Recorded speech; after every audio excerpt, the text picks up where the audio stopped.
And if I could talk to myself 4 years ago, I just would have said, stay here, don't transfer, stay here originally, because transferring and coming back kind of set me back. But like I said, I don't think I could have had this experience anywhere else.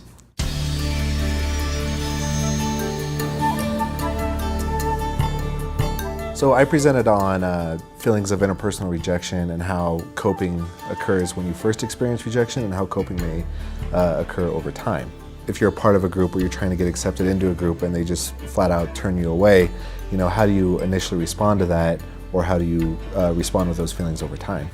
I mean, rejection is a painful experience. I mean, you can see it in the media with all these school shootings. A lot of the cases are these people have been excluded, like Eric Harris and Dylan Klebold. Like, they had been excluded by their peers for a long time, and they responded in such a violent way. I mean, so rejection is real. We all experience it, and it's just how do we cope with that experience, since we have to face it head on a lot of times.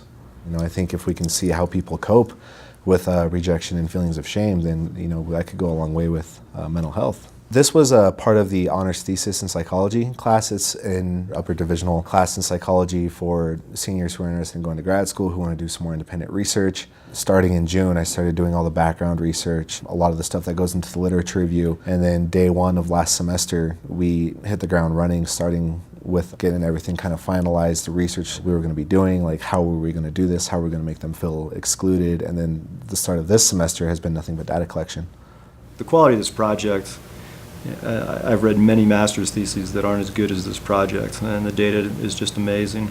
I think it's a fantastic experience for me, because I know students will get something out of it, and I know it's a good experience for them. It was the best part of my undergraduate and my graduate time. A couple months ago, I was officially accepted into the Kansas State University social psychology program, and I was accepted into their PhD program, their doctoral program, with a full tuition waiver for 5 years.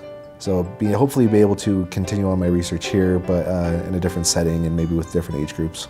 I want to be a professor. I want to work at the collegiate level. I want to work with students the same way Dr. Ellison has worked with me, and I think that this is going to be the first step in accomplishing that.